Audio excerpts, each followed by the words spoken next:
С именем Аллаха Милостивого, Милосердного. Хвала Аллаху, Господу миров.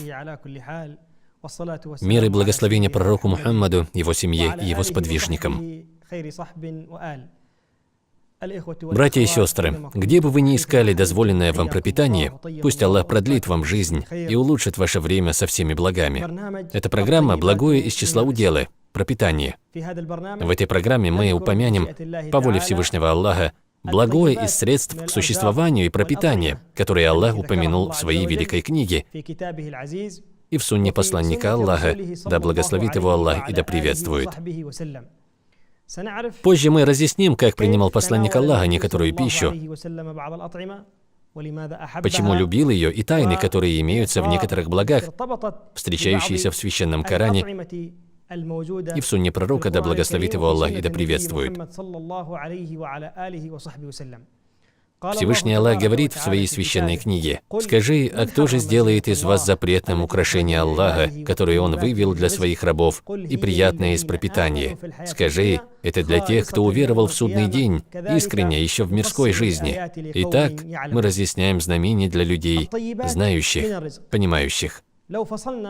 Приятное, чистое, благое или дозволенное из пропитания. Если мы рассмотрим по отдельности слова «благое» и «пропитание», то мы обнаружим, что у каждого из этих слов огромное значение. Слово «таиб» ученые говорят, все, от чего душа получает наслаждение, это является приятным, благим, чистым. Что касается слова «ризк», то у ученых много толкований относительно этого слова. Некоторые ученые сказали, что его значение – дарование, доля. Что касается терминологического значения, то слова «ризк» в терминологии фикха определяется как все то, с чем получает пользу человек. Нет разницы, будь это дозволенным или же запретным. Но все же нам, как мусульманам, необходимо, чтобы мы всегда искали дозволенное, еду, которую дозволил для нас Всевышний Аллах. Из мудрости Всевышнего Аллаха является то, что ребенок не появляется на этот свет, кроме как Всевышний Аллах подчинил ему его пропитание.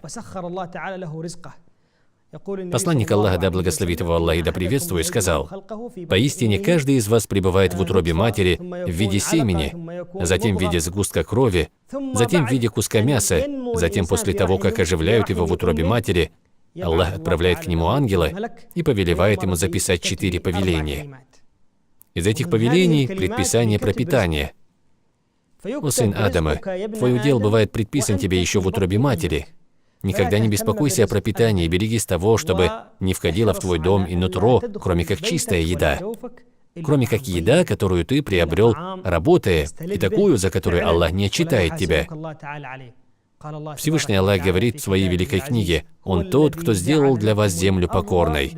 Ступайте же по свету и вкушайте из его удела, и к нему вы явитесь после воскрешения». Там же наш Всевышний Аллах говорит: «Нет на земле живого существа, кроме как на Всевышнем его пропитание. Он дает знать о его распространении и о его получении каждым в своей ясной книге». Каждое живое существо, которое передвигается на поверхности земли, ему предписано его пропитание с момента его сотворения Всевышним Аллахом и до самой его смерти. И может быть, на сегодняшний день люди спешат в получении пропитания. И каждый день желают получать пропитание, хотят еду, хотят, как мы говорим в наши дни, в нашей жизни, мы хотим жить спокойно и счастливо. Однако, если жизнь протекает недозволенным образом, это является бедой для обладателя жизни, где все, в том числе пропитание, добывается недозволенным путем. Посланник Аллаха, да благословит его Аллах и да приветствует, сказал в хадисе, который привел Аль-Баззар, хадис является распространенным и известным: «Поистине Святой Дух, Джибриль, вдохнул душу, которая не умрет, пока не получит сполна ее средства к существованию». Он сказал: «Бойтесь же Аллаха и будьте красивы в поиске, и пусть ни в коем случае задержка пропитания не приводит вас к тому, чтобы искать его путем, который запретил Всевышний Аллах. Когда тебе и так дается твое пропитание, не прибегай в его поиски к сомнительным средствам. Будь осмотрительнее». На сегодняшний наш день Аллах рассказал нам аяты, которые мы продолжаем цитировать, как, например, слова Всевышнего Аллаха: «Является для вас дозволенным чистое и является запретным мерзкое. О те, которые уверовали, вы расходуете чистое из того, что вы приобрели». И человеку является обязательным приобретать чистое из средств к существованию, тогда как уже известны способы, и он знает о пути, которые являются правильным для этого. Пусть твоей заботой не будет наполнение твоего желудка и взятие пропитания оттуда, откуда тебе этого хочется. Но все же, посмотри на жизнь пророка, да благословит его Аллах и да приветствует. Благодаря этой передаче позже мы разъясним, как же жил пророк, как он ел, да благословит его Аллах и да приветствует. Потому как из обычного приема пищи мы можем сделать поклонение. Так, если человек, который ест, намерится следовать пророку, да благословит его Аллах и да приветствует, и следовать желательным действиям для того, чтобы повиноваться Аллаху, то поистине в этом есть огромная награда. Ты не считаешь, что это только та еда, которой ты наслаждаешься и пользуешься, и все. Нет. Тут есть решения, которых нужно придерживаться, и еда, которую Аллах предназначил тебе. Затем эти средства к существованию необходимо, чтобы всегда были получены впоследствии благих действий, потому как в наше время люди прибегают к тому, что пропитание не дается, кроме как с наличием действий. Действительно, действия являются причиной в поисках пропитания и благого, чистого. Как говорят, в движении, действии и благодать. Но все же дело не является таковым. Один из мудрецов сказал: «Я последовал за птицей и стал наблюдать за ней.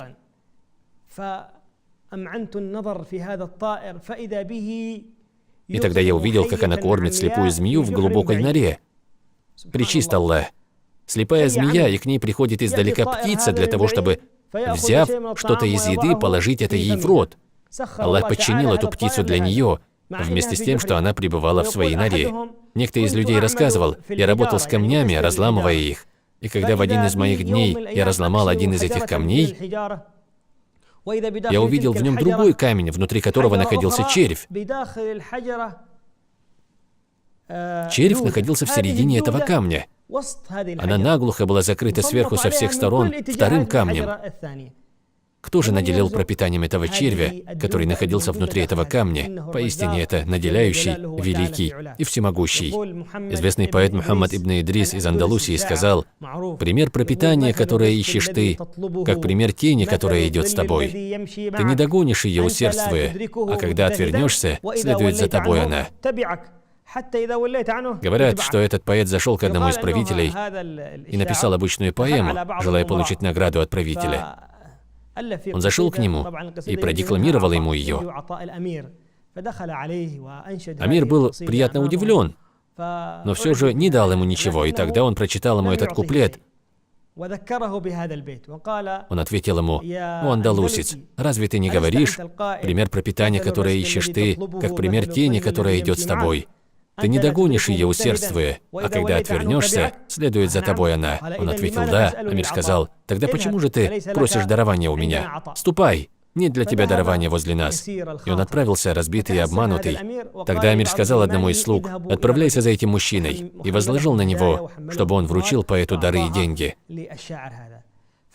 Поэт засмеялся и сказал: «Правдив мой стих, потому как я сказал, а когда отвернешься, следует за тобой она. Я пришел получить пропитание, но пропитание пришло туда, где я живу и проживаю. Пречист Аллах. А когда отвернешься, следует за тобой она». Но все же всякий раз, когда бывает благим твое пропитание, каждый раз, когда бывает полезным, каждый раз человек получает много пользы. Посланник Аллаха, да благословит его Аллах и да приветствует, сказал в хадисе, который привел Ибн Маджа: «Пусть тот, кто совершит утреннюю молитву, читает это дуа: «О Аллах, я прошу у тебя полезных знаний, благого удела и деяний, которые будут приняты». Так сказал пророк, да благословит его Аллах и да приветствует. «Я прошу у тебя полезных знаний, благого удела и деяний, которые будут приняты». Удела много, и позже мы представим упоминание о них в этой программе. И мы просим у Аллаха помощи, если будет на то воля Аллаха, в упоминании некоторых полезных вещей, связанных с пропитанием. По воле Аллаха мы начнем следующие наши встречи с упоминания дозволенных видов и поиска пропитания. Мы просим у Всевышнего Аллаха, чтобы Он почтил и нас, и вас светом знаний, который выводит из темноты и заблуждения. Мы просим Аллаха, пречист Он и велик, чтобы Он наделил нас воспринимаемым слухом и сознательным сердцем.